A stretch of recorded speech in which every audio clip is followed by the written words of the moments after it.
Hi, this is Gloria with stampwithgloria.com. Today I'm going to show you how to make this card right here, and I'm going to use our Hostess set, Bloom with Hope. I'm going to show you how to use the blendabilities on this, some masking techniques, a little shadow technique. I think it turned out pretty good, and it's a fun card to use for just about any occasion. In the set you do have some sentiments that are very nice with sympathy, and there's a happy birthday in here. When my mind wanders, I usually find it's somewhere thinking of you, which I think would be perfect just sitting into that corner there. Remember, I always make my cards, but I do not put the sentiments on until I need to use the card for something. So let's get started. I'll show you how to do this technique. And the first thing we're going to do is I cut out, I use the on-film framelets, and I cut out, it's the old-fashioned looking Polaroid. I love this framelit. I love doing techniques with it. It makes me happy because I love to photograph. So when you cut it out, this is what you get as the two pieces. So we're going to start working on this piece right here. So what we do is we're going to take the sunflower in the set and the memento pad again. Remember, this pad is very permanent, very, very permanent. So you want to make sure that whatever you're stamping, that's what you want. Okay, so I've stamped my sunflower. Now I want to stamp two other sunflowers on here and some leaves, but I don't want to mess up the sunflower per se. So what I did is I took and stamped the flower again on another piece of paper. This is a masking technique. I've done it many times before. And what I'm going to do is just tuck that flower right on here where it belongs, and we're going to mask that flower. So once I've masked the flower, I'm going to tuck in the other flower. So we've tucked in the second flower here, and I'm going to take another mask. I cut these masks up beforehand so that we wouldn't waste time doing it on the video. So, you know, you're basically going to line up the leaves or the petals of the flower. And I did use a two-way glue stick on this so that we can just stick it on and bring it off. Or stick it, it makes a post-it note. The two-way glue stick makes a post-it note. So you just take and put the mask right on over it. So now I've got two masks here, okay? So what I want to do is I want to tuck in some leaves up on top, but I can't quite do that yet because if I did, I might, you know, come over into the cardstock a little bit. So let's stamp our third sunflower in here, and we're going to overlap with it. So now that potentially will be underneath the other two sunflowers. So I'm going to take my other mask that I cut out, and we're going to tuck that into, and you get a little bit good at figuring out where all of these actually land up. So okay, so now we've got those guys going right there. Before I stamp my leaves on, however, I want that blue background. Okay, see that nice blue background? So how do I get that? So I just take my brayer, and I'm going to take Soft Sky, and I'm going to ink up the brayer. I've talked about this before. You want to lift the brayer up so it gets the whole circumference of the stamp pad, not just back and forth like this, because if you do that, you only get about half the brayer full of ink. And I'm going to start off the paper and then roll on.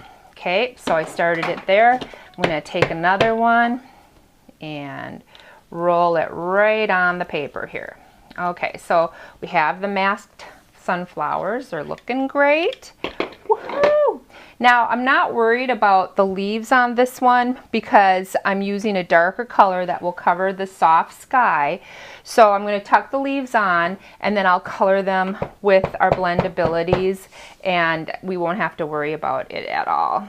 So I tuck some leaves on there, and we'll tuck some leaves in the corner. Okay, so once you've done that, the last thing that we have to do is on this photo, I put in some shadows in the background. So that's a reverse kind of technique. So what I did is I took the flower that I cut from the scrap piece of paper. I'm going to tuck a shadow in. Let's tuck it in about right there. I'm going to use Soft Sky and a dauber for this one. Okay, so Soft Sky, a dauber, and what you have left after cutting out your sunflower. It's kind of a little pattern, and we're going to tuck that in. So then that'll make the first shadow. And I think I'll make a shadow down here a little bit. Let's get the top of it going so we see some little peaks. And again, don't worry about the leaves because I will color over them with the blenders. So get all the way around the sunflower. There you go. And then we'll have another little shadow going on there. Okay, so I'm going to take all the masks off now. So take this guy off, and this guy off, and this guy off. Woohoo! Look at, see how that happens like that? Pretty cool, huh? All right, now we'll take the Blendabilities. I'm going to start like every other video I've had before. I'm going to start with the lightest color first, and then I'm going to go to the medium color and then the darkest color. So we'll start on these leaves because they look kind of sad now because I have the blue on them. And see, it's such a light color that it's super easy to color over the leaves. So we're going to catch all the leaves here. And I'm going over it with the lightest green. And then, of course, we will go to the medium green and then the darkest green. So got that all colored in there. And you want to kind of hit the bottoms of the leaves too if they're tucked out, just to give it a little bit more oomph. Okay, I love this effect down here. It's a little darker because of the Soft Sky, because this basically, this flower I'm going to color darker than the other ones so that the top ones pop and the bottom one is kind of in the shadows. It gives it more of a three-dimensional look. But I just colored in the leaves with the lightest color. Now I'm going to tuck the medium color in the bottom half of the leaves, okay? Just tuck that right in there. All right. This artist put all of the shading in for us, so we don't have to even think about where the darkest color goes because all of the shading is there. So now I'm going to take the darkest color, okay, and all the shading's there. So we're going to hit the darkest color where the shading is. All right, see those like kind of, when it's more than one line, I guess I should say, that is technically the shading. And we are going to use that to finish off our leaves here. There we go.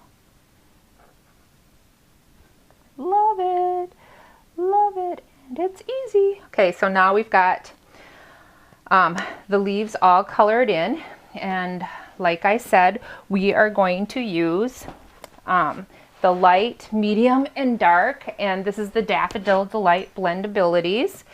Now on this bottom sunflower right there, I am going to actually not even use the light color. I'm going to use the medium and then the dark. Okay, so I'm going to tuck in, I'm going to color the whole the whole flower with the medium color. Okay, just a little bit darker. Remember to make the sound effects. You know your art's going to come out much better. And then we're going to do, and again, shading's right there. Follow the shading and you will come out with a perfect card. Okay, following shading, following shading, following shading. Okay, so let's finish off the other ones here. We're going to start with the lightest again. Okay. Sorry, this video probably will take a little bit longer because we're coloring, so we're you know, trying to kind of keep in the lines. We want a nice product here, a nice look once we're all done. Then once I do that, I see I missed a couple of leaves, so we'll have to go back in and finish those leaves up, because we don't want them lonely leaves looking blue and sad and all alone. All right, so see how this one is kind of dark in the background? Okay, so I'm going to take the darker marker now, and again, I'm going to hit the shadowing on top. Not going to go with the medium color this time, because I don't want so many colors to blend in this card. I want that pop of that bright yellow. So we're just going to tuck that in there and finish off our shading a little bit. Now see how much brighter those are than the one underneath. I love it. And then we're going to use our pumpkin pie Blendabilities. Again, we're going to start out with the lightest color. So we are going to color in the top ones with the lightest color. All right, not going to use the lightest color on the bottom one. We're going to use the medium and the dark. So here we go with the medium. All right, and then we'll tuck in the dark. I'll just leave these open while I'm demoing here. It gets kind of OCD in your old age, you know. You want the pen shut and you want everything laying perfectly out in front of you. Okay, so now I'll take the medium. That was the light, here's the medium. And we will we're going to hit like the bottom, like more around the middle of it, because then the shading we have to do with the darkest. So the shading is out farther. So we're going to tuck in the shading, because all of the artwork is there. We gotta love that, right? Pretty cool artist putting all that artwork there, making it easy for us to do a pretty picture. All right, so there they are. There is all three sunflowers, the one kind of tucked behind. And then we would put our frame on, and we have a beautiful card. Now what else did I do with this card? I put some of our new ribbon on. I've got the thread on, and the background is actually our dictionary. Again, I used a soft sky on the background with the dictionary page because I didn't want it I didn't want it popping out so much. And just to show you how you can change this up a bit, I used our poppy stamp, and I made this one. So you can do a ton of these with different insides and just get some really cool results. All right, I hope you liked this video. My name is Gloria Helmbrecht. Everything that you've seen me demo with today you can buy at my website, stampwithgloria.com, or punch in Gloria Helmbrecht at stampingup.net.